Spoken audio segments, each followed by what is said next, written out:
Welcome guys, SSAIQ YouTube channel YouTube channel में आप सभी का स्वागत है। आज पास्ट परफेक्ट टेंस का क्लास है। इसके पहले हमने 7 क्लास ऑलरेडी ले चुकी हैं टेंस पे, जिसमें मैंने प्रेजेंट के चारों पार्ट, फिर पास्ट के 2 part, past indefinite, past continuous, और अब आज 3rd पार्ट पढ़ेंगे क्लास 8 में। तो ये हमारा 8वां लेक्चर है। इसके पहले मैंने जो भी वीडियो दी हैं आप लोग उसको अच्छे से देख लें। जो लोग न्यू आए हैं वो लोग चैनल सब्सक्राइब कर लें, और पुरानी वीडियोस को जो भी क्लास 1 से लेकर 7 तक हैं वो सारा देख लें, तभी आपको ये सारे समझ में आएंगे बेसिक से। तो आइए पास्ट परफेक्ट टेंस के बारे में देखते हैं। पास्ट परफेक्ट टेंस इस तीसरा पार्ट है किसका, पास्ट का। तो यहाँ पर जो पहचान होती है पास्ट परफेक्ट की वो आपको पता होनी चाहिए। तो इसमें होता है चुका था,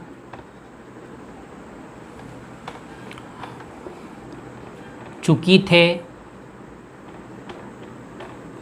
पढ़ा था, लिखा था। इस तरह से ये सब जो शब्द होते हैं ये आते हैं लास्ट में। मतलब या था, ई थी, ए थे, ये सब लास्ट में आते ही हैं, आपको मिलेंगे। ठीक है, एग्जाम्पल के लिए देख लीजिए, जैसे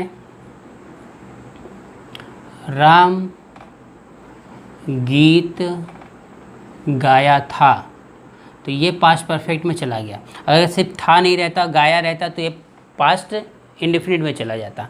तो यहाँ पर राम गीत गाया था, तो राम चूँकि गाया था पास्ट है, तो यहाँ पे जैसे हैज़ का यूज कर लिया हमने, हैव का यूज कर लिया प्रेजेंट में, तो इसका 3rd फॉर्म हैड होता है। तो हम यहाँ पे अब हैड का यूज करेंगे, राम हैड। और हमेशा वर्ब की तीसरी फॉर्म लगाएंगे, राम हैड संग। संग होता है सॉन्ग, सिंग, सैंग, सॉन्ग, संग।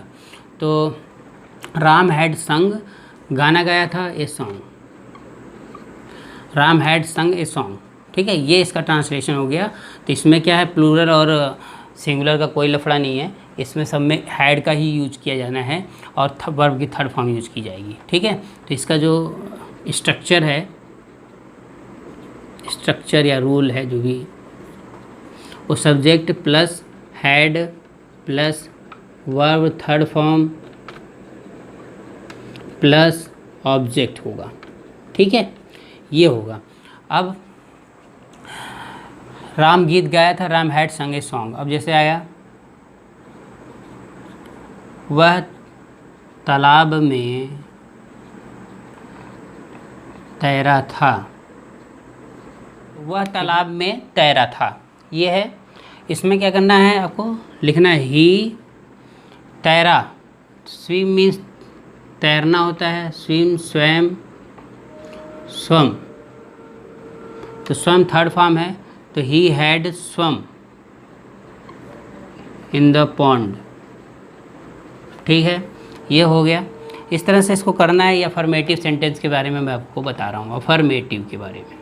ठीक है, अफर्मेटिव के बारे में बता रहा हूँ। पहला नंबर सेंटेंस आपको ये चीज़ें ये हो गई, इसके एग्जांपल हो गए आपके। अब अलग से और बताता हूँ मैं आपको example.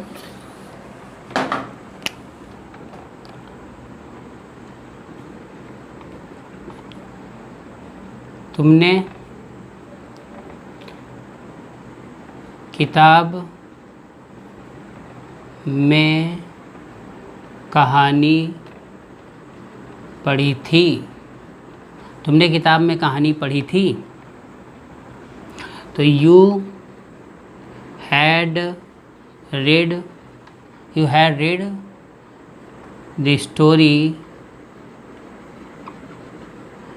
you had read the story in the book। इस तरह से ट्रांसलेशन कर लेंगे। ठीक है, और राम ने खाना खाया था, ये एक ट्रांसलेशन देख लीजिए, राम हैड टेकन फूड, ये ट्रांसलेशन हो जाएगा। 3rd फॉर्म वर्ब की लिखेंगे, टेक, टूक, टेकन, ये होता है। तो ये अफर्मेटिव सेंटेंस के बारे में हो गया। अब आप देखिए निगेटिव सेंटेंस को।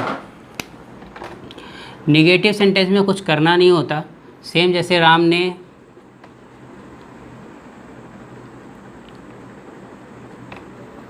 किताब बेची, इसमें किताब बेची है तो नहीं बेची कर देंगे, यहाँ पे नहीं ऐड हो जाएगा तो ये निगेटिव सेंटेंस बन जाएगा। तो Ram had not sold, had not sold the book,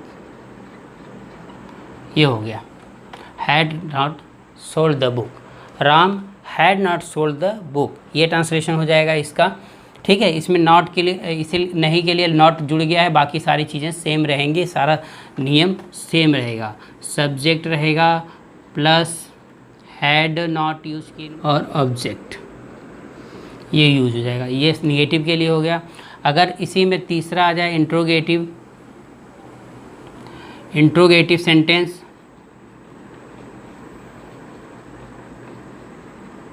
तो आपको क्या करना है, जैसे राम ने किताब कहाँ बेची, ये है, तो where had Ram sold the book, ये आ गया,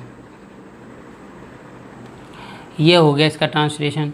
मतलब जो कहा कि अंग्रेजी है वो पहले लगा देंगे और हैड पहले आ जाएगा, राम सोल्ड द बुक, ये हो गया स्ट्रक्चर इसका।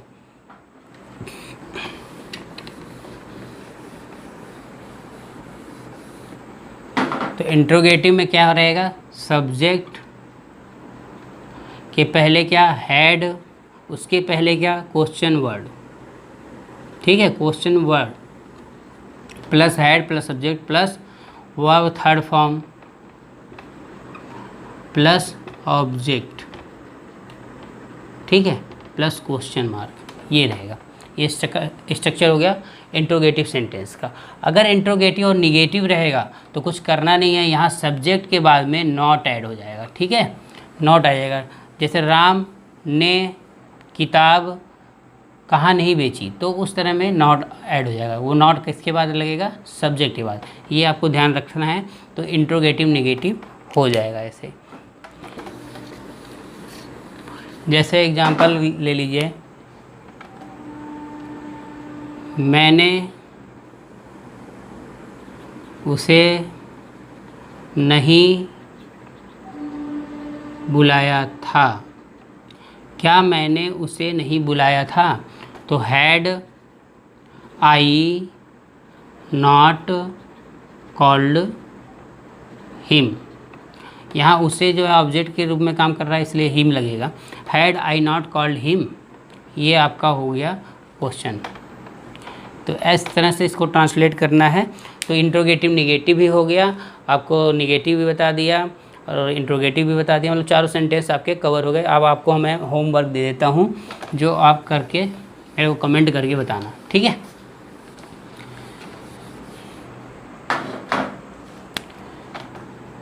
मैं आज ऑफिस नहीं गया था,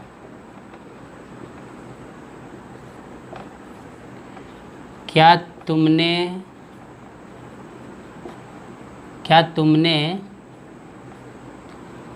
कल चाय पी थी। तीसरा है रामू धोबी के घर से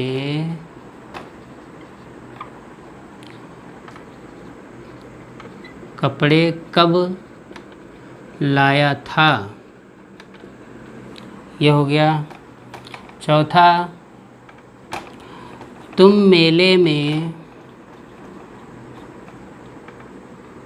किसके साथ